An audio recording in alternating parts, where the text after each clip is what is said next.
सैयदना फारूक आज़म सहाबा में सबसे ज्यादा तगड़ा और रसूल पसंद आदमी, गुस्से के लिहाज से सबसे तगड़े हैं, जल्दी गुस्सा आता है। एक शख्स कहता है मेरी भारे तगड़े कबीले में शादी हो गई, बीवी मेरी बड़ी सख्त थी, उसके लबो लहजे में बड़ी सख्ती थी। वो कबीला बड़ा मालदार था तो मैं बात नहीं करता था। एक दिन मेरी बीवी ने बड़े सख्त जुमले कहे तो मैं जनाबे उमर के पास आ गया। तवज्जो है आप दोस्तों?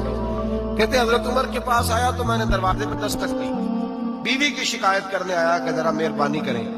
तो कहते हैं जनाबे उमर अंदर से उठे तो उनकी जौजा बोलने लगी, कहने लगी बस आ गया आपको कोई बुलाने वाला, अभी 5 मिनट नहीं हुए थे आपको आए, सारा दिन आप मस्जिद में रहते हैं, सारी रात आप चेहरे पे नकाब डाल के गलियों में घूमते हैं, इतनी ड्यूटी आप करते हैं, घर ये मेरा अकेली का है, बच्चे मेरी तलाक है, आपको कुछ ख्याल होना चाहिए, कुछ तवज्जो करें।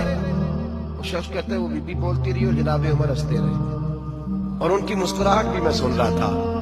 जब आप बहुत ज्यादा मुस्कुराए ना तो वो भी मुस्कुराने लगी, जौजा भी मुस्कुराने लगी और कहने लगी अब क्या कहते हो? तो जनाब उमर कहने लगे क्या ये रहा हूं कि अगर तेरी बात खत्म हो गई है तो मैं जाऊं, और अगर है तो मैं खड़ा होता हूं, सुना ले कोई और भी है तो। ये बात कह के बाहर आए ना जनाब सैयदना उमर फारूक, तो वो शख्स खड़ा था, आपने फरमाया कैसे आए हो? कहने लगा हजरत जी मेरी एडी तो नहीं डांटी, मैं तो आया था अपनी बात करने, तो ये तो लफ्ज ज्यादा सख्त है, वो इतनी सख्त नहीं है जितनी ये है, तो जरा कबीला सख्त है तो मैं शिकायत करने आया था, तो ये तो आपका मामला भी उसी तरह का है। जनाब उमर का जो जवाब है बड़ा कीमती है। आपने फरमाया मेरी बीवी मेरी हर तरह की खिदमत करती है, लफ्जों का हुस्न देखिए, ऐसे नहीं कि बीवी कोई काम भी न करे और मुफ्त की चढ़ाई करे, वो भी दुरुस्त नहीं है। फरमाया मेरी बीवी मेरी हर तरह की खिदमत करती है, मैं घर नहीं होता तो मेरे बिस्तर को पाक रखती है, किसी की जरूरत नहीं मेरे बिस्तर को देख भी जाए, मेरे बच्चों को जब मैं बिस्तर पे बुलाता हूँ आती है, मेरे बच्चों का ख्याल रखती है, मैं बाहर ही रहता हूँ घर के, लेकिन घर की जिम्मेदारियां सारी उसने अपने कंधों पे ले ली है। फरमाया मेरे मिजाज में जलाल है, मैं रोज ऊंचा बोलता हूँ तो सुनती है, मेरी बीवी है ना, मैं उसका लिबास वो मेरा लिबास है, कभी कभी वो ऊंचा बोलती है तो मैं भी सुन लेता हूँ, बीवी जो मेरी है।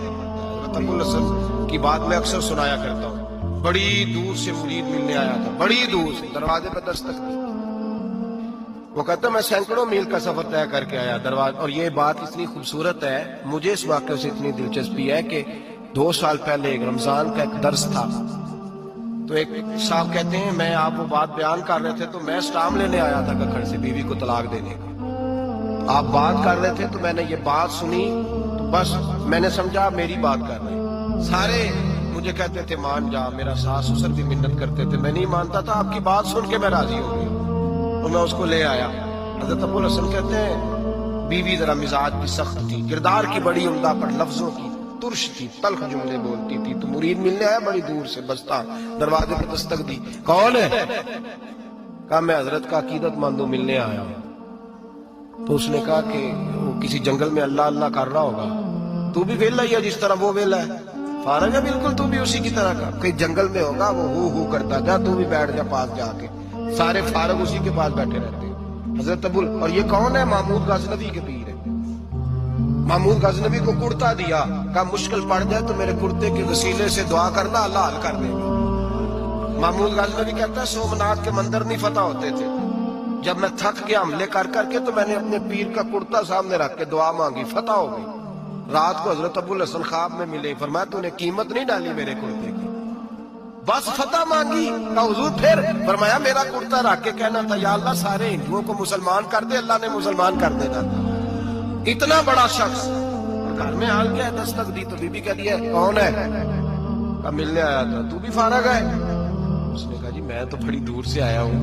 कहा वो जंगल में होगा, कहा हु कर रहा होगा, तू भी जा उसके पास, करो जो दिल में आता है। तो कहते मैंने कहा कुछ भी नहीं बेचारा, जिसका घर ही हाल कोई नहीं, तो कुछ भी नहीं है, कोई शय नहीं, छोड़ो, लेकिन अब आया हूं बड़ी दूर से तो मिलना तो पड़ेगा। कहते मैंने जंगल की तरफ मुंह किया, शाम हो रही थी तो शेर पे बैठे हुए, शेर पे बैठे आ रहे, फिर मेरे दिल में ख्याल आया कि बीवी राम होती नहीं और शेर को लगाम डाली हुई है, क्या बस आया। तो फरमाते हैं नीचे उतरे तो फरमाने लगे कि सारी आदतें अच्छी हैं, जुबान की नहीं अच्छी, सारी आदतें, मैंने बताया नहीं, खुद बोले सारी आदतें अच्छी हैं, जुबान की नहीं अच्छी, और मुझे पता है मैंने निकाल दी तो कोई रखेगा भी नहीं, किसी के साथ गुजारा नहीं कर सकती, मेरा तो हो रहा कोई नहीं रखेगा। فرمانے لگے میں اس بد زبان سے حسن سلوک کرتا ہوں، اللہ نے بے زبان مخلوق میری فرما بردار کر دی. یہ جو میں بیٹھا ہوں یہ میری ریاضت کی وجہ سے نہیں، اس بد زبان سے حسن سلوک کرتا ہوں تو یہ بے زبان میری تابعدار ہے. میں نے نکال دی تو گزارا. حوصلہ کرے، دلیری پیدا کرے، اپنے مزاج کے اندر قوت پیدا کرے. جو بات پہ پھٹ پڑے اس کا ضرب کمزور ہوتا ہے. بہرحال آپ پر آخری بات سنیں، وہ یہ ہے کہ جو خارجی لوگ ہوتے ہیں وہ بڑا مسئلہ پیدا کرتے ہیں. لڑکی کے ماں باپ اور لڑکے کے ماں باپ.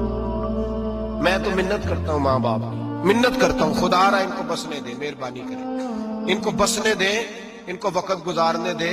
وہ ناراض ہو گئے، میاں صاحب نے کو برا بھلا کہا تو اب انسان کا مزاج ہے، وہ جب دکھی ہوتا ہے تو کسی کو دکھ سناتا ہے. تو اس نے بیوی نے فون کر دیا اپنی بہن لاہور والی کو کہ میرا میاں ہے. تو اس نے کہا میں تو پہلے ہی ابا جی نے کیا یہ بندے نہیں چنگے، میرا تو میں جیسے کہتی ہوں ویسے ہی کرتا ہے. میری بہن حوصلہ کار، میں تو اس دن بھی آئی تھی تو فلانی عادت مجھے بڑی بری لگی تو میں تو تیرا گھر ہے. تو اس نے اور بارود بھر دیا، لاہور بیٹھ کے ایسی تیلی پھینکی ہے کہ ساری رات گھر جلتا رہے گا. او خدا را معافی دے دو ان کو معافی دو.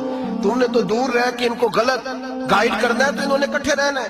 یہی حال لڑکے کے دوست نے اپنے دوست سے کہا یار بھابھی تمہاری بات نہیں سنتی. تو اس نے کہا یار چھوڑ، تو نے کہا شادی کر لی ہے میرے والی، میں گھر جاؤں تو سانس بند ہو جاتے، چاہے پوچھتی بھی نہ ہو سیدھے منہ سے. جھوٹ بولے گا، اس کا گھر تباہ کرے گا، حالات خراب کرے گا، چاہے روز اس کا حال اپنا برا ہوتا ہو. چاہیے کیا؟